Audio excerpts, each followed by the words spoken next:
ਅੱਜ ਦੀ ਕਹਾਣੀ ਜੋ ਮੈਂ ਤੁਹਾਨੂੰ ਦੱਸਣ ਜਾ ਰਿਹਾ ਹਾਂ, ਇੱਕ ਬਹੁਤ ਹੀ ਗਿਆਨਪੂਰਵਕ ਕਹਾਣੀ ਹੈ।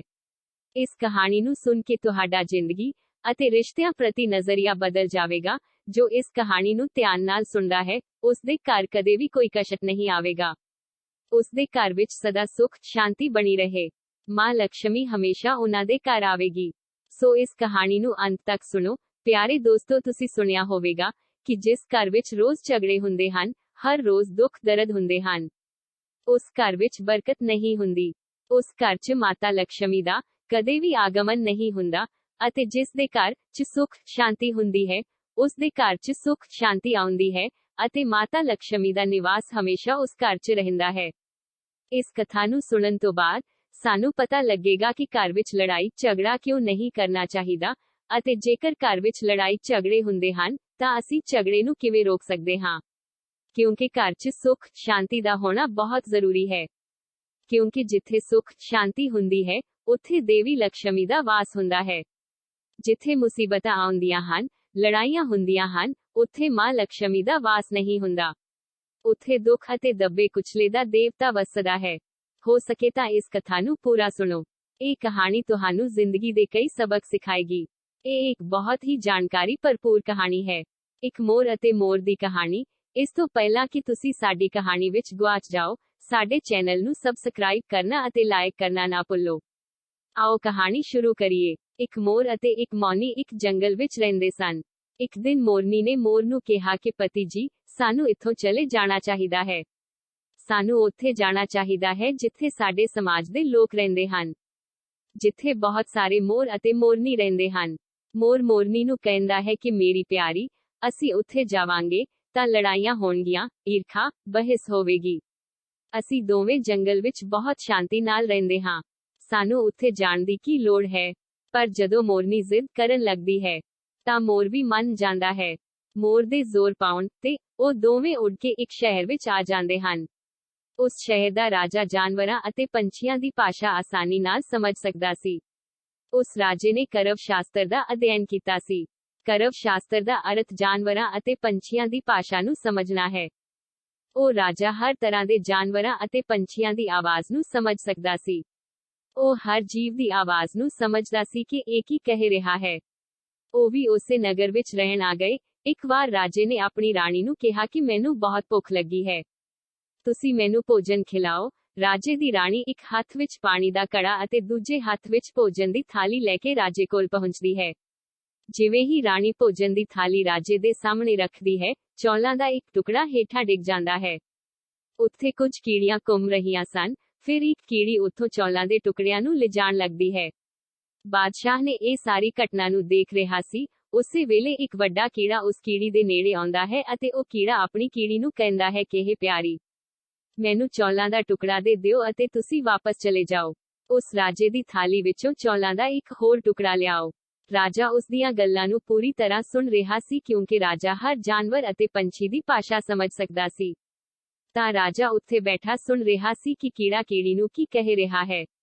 ਕੀੜੀ ਕੀੜੇ ਨੂੰ ਕਹਿੰਦੀ ਹੈ ਕਿ ਨਹੀਂ, ਮੈਂ ਨਹੀਂ ਜਾਵਾਂਗੀ।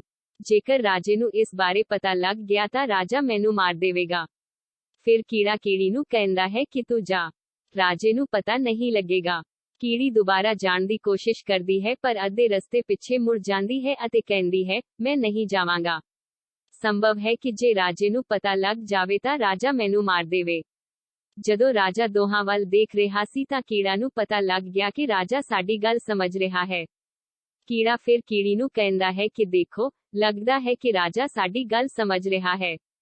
ਰਾਜੇ ਨੇ ਸਾਡੀ ਗੱਲ ਸੁਣ ਲਈ ਹੈ, ਇਸੇ ਲਈ ਉਹ ਸਾਡੇ ਵੱਲ ਹੀ ਦੇਖ ਰਿਹਾ ਹੈ। ਕੀੜੀ ਨੇ ਕੀੜਾ ਨੂੰ ਕਿਹਾ, ਜੇ ਰਾਜੇ ਨੇ ਸਾਡੀ ਗੱਲ ਸੁਣ ਲਈ ਹੈ, ਜੇਕਰ ਰਾਜਾ ਇਹ ਗੱਲ ਕਿਸੇ ਹੋਰ ਨੂੰ ਦੱਸਦਾ ਹੈ ਤਾਂ ਉਹ ਉਸੇ ਵੇਲੇ ਪੱਥਰ ਹੋ ਜਾਵੇਗਾ।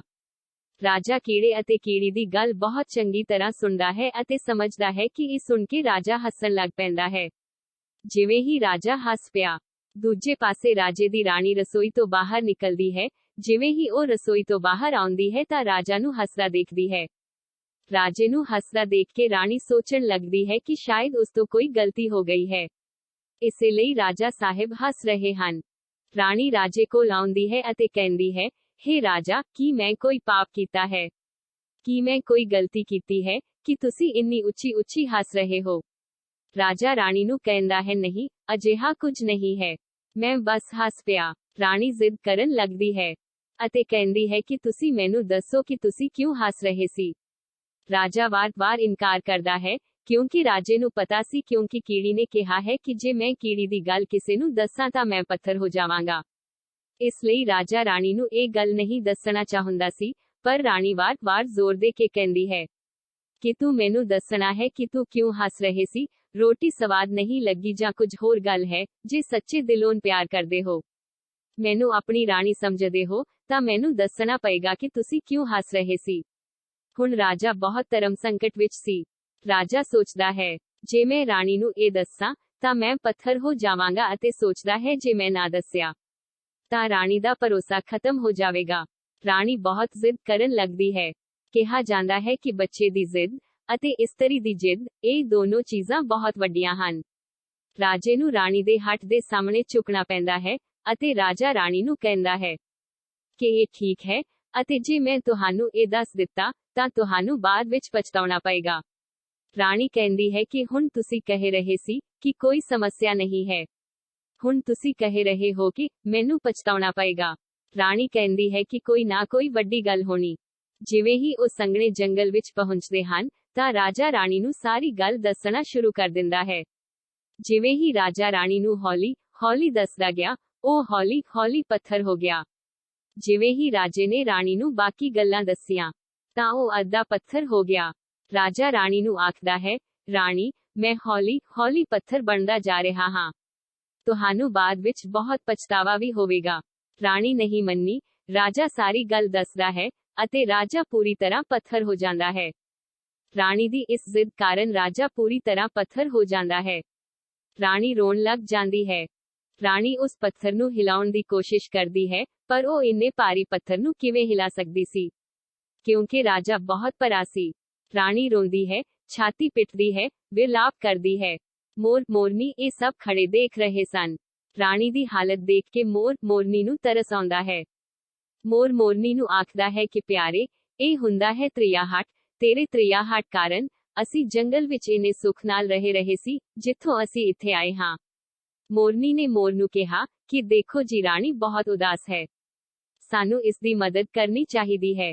ਉਹ ਬਹੁਤ ਵਿਲਾਪ ਕਰ ਰਹੀ ਹੈ। ਆਪਾਂ ਉਸ ਦੀ ਬਹੁਤੀ ਮਦਦ ਨਹੀਂ ਕਰ ਸਕਦੇ, ਪਰ ਘੱਟੋ ਘੱਟ ਉਸ ਨੂੰ ਸਬਰਤਾ ਦੇ ਸਕਦੇ ਹਾਂ। ਇਸ ਦਾ ਮਤਲਬ ਹੈ ਕਿ ਅਸੀਂ ਉਸ ਨੂੰ ਵਿਸ਼ਵਾਸ ਦਿਵਾ ਸਕਦੇ ਹਾਂ ਕਿ ਸਭ ਠੀਕ ਹੋ ਜਾਵੇਗਾ।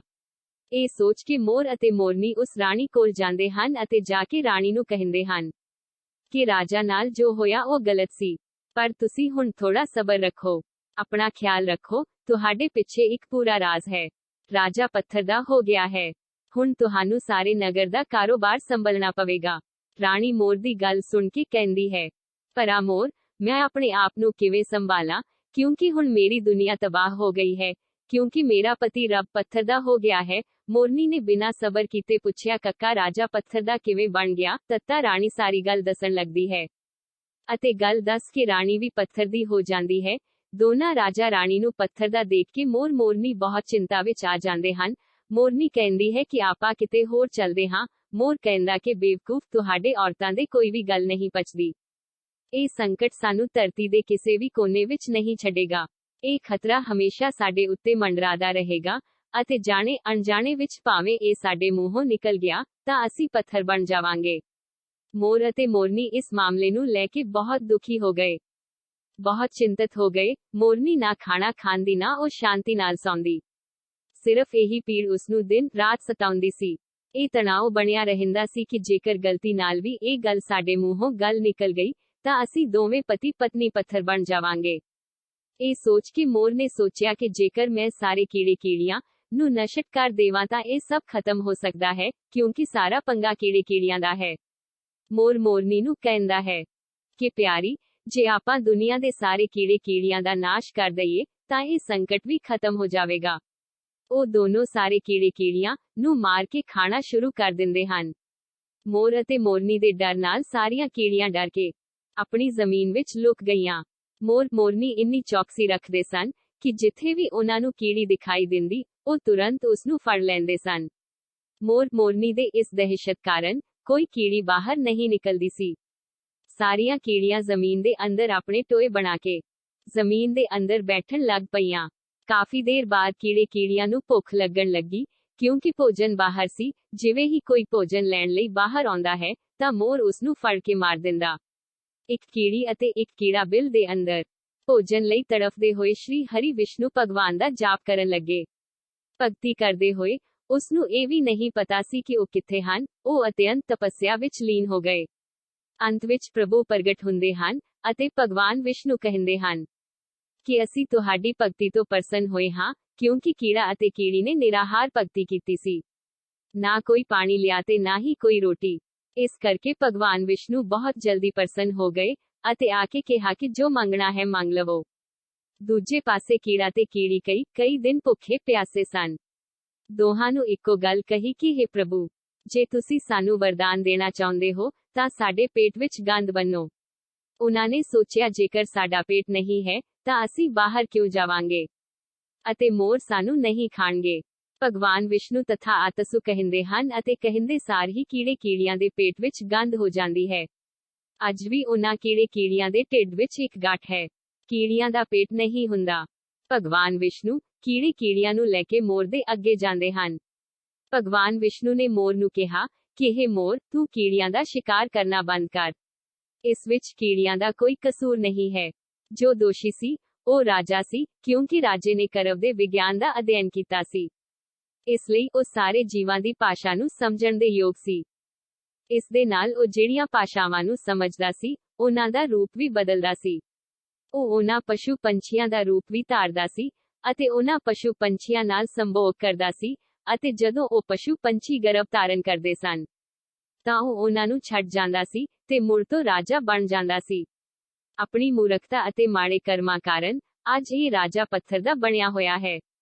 ਮੋਰ ਕਹਿੰਦਾ ਹੈ ਕਿ हे ਪ੍ਰਭੂ, ਉਸ ਦੀ ਪਤਨੀ, ਉਸ ਦੀ ਰਾਣੀ ਦਾ ਕੀ ਕਸੂਰ ਹੈ।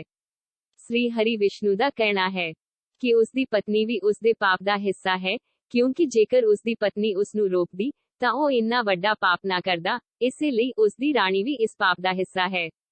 ਇਸੇ ਲਈ ਅੱਜ ਉਸ ਦਾ ਸਰੀਰ ਵੀ ਪੱਥਰ ਦਾ ਹੋ ਗਿਆ ਹੈ। ਪ੍ਰਭੂ ਜੀ ਦੇ ਕਹਿਣ ਤੋਂ ਬਾਅਦ ਮੋਰ ਆਖਦਾ ਹੈ, हे ਪ੍ਰਭੂ, ਜੇ ਅਸੀਂ ਇਹ ਗੱਲ ਕਿਸੇ ਹੋਰ ਨੂੰ ਦੱਸ ਦਈਏ ਜੋ ਰਾਣੀ ਨੇ ਮੈਨੂੰ ਦੱਸੀ ਹੈ ਤਾਂ ਕਿ ਅਸੀਂ ਪੱਥਰ ਦੀ ਬਣ ਜਾਵਾਂਗੇ। ਪ੍ਰਭੂ ਕਹਿੰਦੇ ਹਨ ਕਿ ਤੇਰਾ ਇਹ ਸਰਾਫ ਹੁਣ ਖਤਮ ਹੋ ਗਿਆ ਹੈ।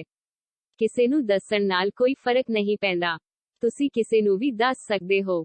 ਇਹ ਖਤਰਾ ਤੁਹਾਡੇ ਉੱਪਰੋਂ ਲੰਘ ਗਿਆ ਹੈ। ਮੋਰ ਅਤੇ ਮੋਰਨੀ ਵੀ ਬਹੁਤ ਖੁਸ਼ ਹੋ ਜਾਂਦੇ ਹਨ। ਉਸ ਦੀ ਖੁਸ਼ੀ ਦੀ ਕੋਈ ਹੱਦ ਨਾ ਰਹੀ। ਸ੍ਰੀ ਹਰਿਵਿਸ਼ਨੂੰ ਚਲੇ ਜਾਂਦੇ ਹਨ। ਇੱਥੇ ਮੋਰ ਦੀ ਖੁਸ਼ੀ ਦਾ ਕੋਈ ਟਿਕਾਣਾ ਨਹੀਂ ਸੀ। ਜੇ ਕੋਈ ਜਾਨਵਰ ਖੁਸ਼ ਹੁੰਦਾ ਹੈ ਤਾਂ ਉਹ ਝੂਲਦਾ ਹੈ, ਨੱਚਣਾ ਸ਼ੁਰੂ ਕਰਦਾ ਹੈ। ਮੋਰ ਨਾਲ ਵੀ ਅਜਿਹਾ ਹੀ ਹੋਇਆ। ਜਦੋਂ ਮੋਰ ਨੂੰ ਪਤਾ ਲੱਗਾ ਕਿ ਉਸ ਤੋਂ ਖਤਰਾ ਟਲ ਗਿਆ ਹੈ ਤਾਂ ਉਹ ਖੁਸ਼ੀ ਵਿੱਚ ਨੱਚਣ ਲੱਗਾ। ਉਹ ਖੁਸ਼ੀ ਨਾਲ ਪਾਗਲ ਹੋ ਰਿਹਾ ਸੀ। ਫਿਰ ਜਿਵੇਂ ਹੀ ਨੱਚਦਾ ਮੋਰ ਆਪਣੇ ਪੈਰਾਂ ਵੱਲ ਦੇਖਦਾ ਹੈ ਤਾਂ ਉਸ ਦੇ ਪੈਰ ਫਟੇ ਹੋਏ ਬਦਸੂਰਤ ਹੋ ਚੁੱਕੇ ਸਨ। ਮੋਰ ਪੈਰ ਦੇਖ ਕੇ ਰੋਣ ਲੱਗ ਜਾਂਦਾ ਹੈ। ਮੋਰ ਸੋਚਣ ਲੱਗਦਾ ਹੈ ਕਿ ਮੇਰੇ ਪੈਰ ਪਹਿਲਾਂ ਕਿੰਨੇ ਸੋਹਣੇ ਸਨ, ਪਰ ਅੱਜ ਉਹ ਕਿਵੇਂ ਫਟੇ ਅਤੇ ਮੈਲੇ ਹਨ। ਮੇਰਾ ਸਾਰਾ ਸਰੀਰ ਸੁੰਦਰ ਹੈ, ਪਰ ਪੈਰ ਇੰਨੇ ਫਟੇ ਅਤੇ ਬਦਸੂਰਤ ਕਿਵੇਂ ਹਨ। ਮੋਰ ਦੀਆਂ ਲੱਤਾਂ ਫਟਣ ਦਾ ਕਾਰਨ ਕੀੜੀਆਂ ਨੂੰ ਖਾਣਾ ਸੀ, ਕਿਉਂਕਿ ਉਸਨੇ ਬਹੁਤ ਸਾਰੀਆਂ ਕੀੜੀਆਂ ਖਾ ਲਈਆਂ ਸਨ। ਕੀੜੀਆਂ ਦੀ ਗਰਮੀ ਕਾਰਨ ਉਸਦੇ ਪੈਰ ਫਟ ਗਏ ਸੀ। ਅੱਜ ਵੀ ਜੇਕਰ ਕੋਈ ਕੀੜੀ ਕਿਸੇ ਨੂੰ ਕੱਟ ਲੈਂਦੀ ਹੈ ਤਾਂ ਉਸਦੇ ਸਰੀਰ ਵਿੱਚ ਛੋਟੇ ਦਾਣੇ ਬਣ ਜਾਂਦੇ ਹਨ। ਜੇਕਰ ਤੁਸੀਂ ਜ਼ਿਆਦਾ ਮਾਤਰਾ ਵਿੱਚ ਕੀੜੀਆਂ ਖਾਓਗੇ ਤਾਂ ਤੁਹਾਡਾ ਸਰੀਰ ਵੀ ਫਟਣ ਲੱਗ ਜਾਵੇਗਾ। ਸੱਪ ਆਪਣਾ ਜ਼ਹਿਰ ਕਿਉਂ ਛੱਡਦਾ ਹੈ? ਕਿਉਂਕਿ ਸੱਪ ਕੀੜੀ ਨੂੰ ਖਾਂਦਾ ਹੈ, ਇਸ ਲਈ ਉਸ ਦਾ ਸਰੀਰ ਫਟ ਜਾਂਦਾ ਹੈ। ਇਸੇ ਤਰ੍ਹਾਂ ਮੋਰ ਦੀਆਂ ਲੱਤਾਂ ਵੀ ਪਾਟ ਗਈਆਂ। ਉਹ ਬਦਸੂਰਤ ਹੋ ਗਿਆ ਸੀ। ਇਸ ਕਰਕੇ ਮੋਰ ਆਪਣੇ ਪੈਰਾਂ ਨੂੰ ਦੇਖ ਕੇ ਉੱਚੀ ਰੋਣ ਲੱਗ ਪਿਆ। ਮੋਰਨੀ ਮੋਰ ਨੂੰ ਦਿਲਾਸਾ ਦਿੰਦੀ ਹੈ ਅਤੇ ਕਹਿੰਦੀ ਹੈ ਕਿ ਜੋ ਹੋਇਆ, ਹੋ ਗਿਆ। ਜੇ ਅਸੀਂ ਰੋਵਾਂਗੇ ਤਾਂ ਕੀ ਹੋਵੇਗਾ? ਮੋਰ ਉੱਚੀ ਨੱਚਦਾ ਅਤੇ ਰੋਇਆ। ਇਸ ਲਈ ਉਸ ਦੀਆਂ ਅੱਖਾਂ ਵਿੱਚੋਂ ਹੰਝੂਆਂ ਦੀ ਧਾਰਾ ਵਹਿ ਰਹੀ ਸੀ।